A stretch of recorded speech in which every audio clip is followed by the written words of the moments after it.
perspectivas que vienen con motivo de la última reforma electoral. Debo decir primero que en México ya es una costumbre que cada determinado periodo después de elecciones venga un ciclo de reformas electorales. Así ha sido desde 1978 para acá. Y tiene que ver un poco con una argumentación que a los partidos políticos no les gusta escuchar, pero que a los que nos hemos dedicado a las tareas electorales o a cualquier ciudadano preocupado con los temas electorales lo sabemos. Hacemos un gran tinglado electoral por la desconfianza de los actores políticos. Entonces, hemos llegado al punto, somos yo creo que el único país del mundo que se pide recuento de votos cuando la diferencia entre el primero y el segundo lugar es del 1%. Y cualquier sistema democrático que se precie de serlo, la regla de la mayoría dice que con un voto de diferencia es suficiente. Sin embargo, pues hemos construido un sistema abigarrado, complejo, y la última reforma de 2014 es una muestra de ello. Estamos hablando de que muy probablemente las próximas elecciones sean las más caras de los últimos años, pero así lo diseñaron, y me parece que el primer reto que tendrán que enfrentar las autoridades electorales es demostrar a la sociedad que estos cambios van a tener algunas, digamos, consecuencias significativas para la población. Pues el contexto que, digamos, domina las reformas electorales mexicanas es la desconfianza. Y hemos pretendido que con dinero se resuelve el problema. Es decir, vamos a darle más dinero a los órganos, más dinero a las elecciones para abstraerlos de los poderes públicos, para evitar que los poderes públicos intervengan, para evitar que los políticos intervengan. Cuando en todo el mundo justamente lo que sucede es lo contrario. En todo el mundo los políticos en el gobierno intervienen y hacen campaña. Y eso lo único que hay que hacer es que hay que regularlo bien. Sin embargo, nosotros en esta preocupación hemos, insisto, creado un sistema bastante complejo. Y una de las cosas de reforma es que ahora la fiscalización va a ser en línea. Bien a bien, no sabemos cómo lo va a hacer en línea, porque apenas están desarrollando el software, van a crear la legislación y van a tener que coordinarse con los estados. Lo cierto es que la ley ya previene para esta elección que el gasto tiene que hacerse en tiempo real y los partidos políticos están obligados a presentarle a los órganos electorales sus proveedores. De tal manera que no se siga presentando el fenómeno que se ha presentado hasta hace poco, de que un espectacular en el periférico tiene un costo para un partido político y tiene un costo distinto para otro partido político, así sea el mismo tamaño e incluso de la misma empresa proveedora. La idea es que a través de este reporte, que va a ser, insisto, en línea, se pueda identificar aquel que rebasó el tope de gastos de campaña. Y de nueva cuenta aquí surge una medida que, bueno, a muchos que nos dedicamos a esto, vamos a ver qué opinión tenga de él, pero a mí me parece que es un exceso en términos de legislación, porque el que rebase los topes de gastos de campaña puede perder la elección, se anula la elección. Si el rebase es determinante y la diferencia entre el primero y el segundo lugar es de menos 5%. Pero ¿qué sucede si rebasa el tope de gastos de campaña y le pone paliza al segundo lugar? Ahí no se anula la elección, ahí es acción administrativa.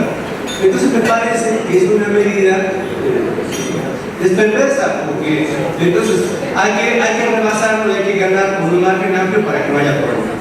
Nuevamente, la lógica de la desconfianza. Pero ese es el contexto que nos llevó a estas últimas reformas.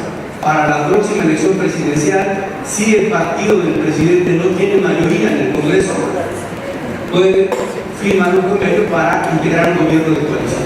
¿Qué significa? Que ese gobierno de coalición estará integrado por la primera fuerza más la segunda o la tercera, los que se quieran integrar esa coalición del gobierno. Y esa reforma establece que para el caso de la integración del gabinete tendrán que ser ratificados por la Cámara de Diputados unos cargos y otros por la Cámara de Senadores.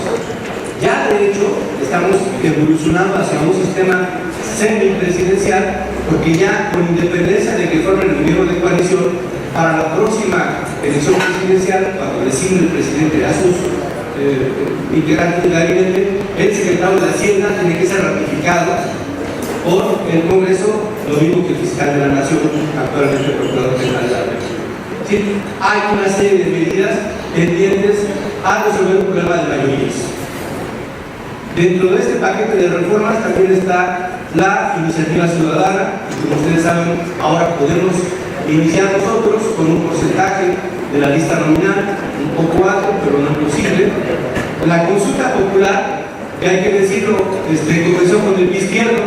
La consulta popular típicamente es un plebiscito, y regularmente en todas las sociedades democráticas quien inicia el plebiscito es el ciudadano. Y aquí nuestras consultas las están iniciando los partidos políticos. Muy discutibles algunas de ellas. El PRD, Morena están enfocados sobre la reforma energética, el Partido Acción Nacional sobre salarios mínimos y el PRI sobre diputados de representación proporcional. Que la propia ley dice no pueden iniciar reformas de este tipo en leyes electorales. Adicionalmente a todo lo que les acabo de plantear, hay tres figuras que esas sí me parece van a cambiar el escenario político nacional en los próximos años. Uno, equidad de género en candidaturas. 50% mujeres, 50% hombres. Segundo tema, reelección. Creo que a nadie de los que estamos aquí nos gusta el tema de la reelección, particularmente a los que crecimos con esa frase que venía en todos los oficios de los que hemos sido servidores públicos, que decían, ¿no?, el remate, sufragio efectivo, no reelección. Que bueno, hay que decirlo, va a permitir a los partidos políticos seguir teniendo el control de las postulaciones. La reelección no significa que se van a presentar en automático. Tienen que ser postulados por el partido político con el cual gobiernan. Es decir, ahí todavía hay un control de los partidos. Podrán reelegirse los presidentes municipales, en el caso del Estado de México, por 3 periodos, es decir, podrán estar 9 años en el gobierno. Diputados locales y federales por 4 periodos, 12 años. Y senadores por 2 periodos, 12 años. México y Costa Rica eran la excepción en América Latina. Todos los demás países ya tenían el modelo de reelección. Vamos a ver qué sucede en los próximos años. Yo particularmente creo que esa responsabilidad de nosotros, de los electores. Si una persona no funciona bien, simplemente se le vota en contra. Y está demostrado, para el caso del Estado de México, solamente les doy un dato, de los 125 municipios que integran la entidad, 119 han tenido alternancia en el poder. Es decir, solamente 6 municipios, y todos ellos muy pequeños, tienen un partido hegemónico. En el resto, la regla de alternancia. Entonces, a mí me parece que los electores hemos aprendido lo suficiente como para premiar o castigar en función del desempeño de las elecciones.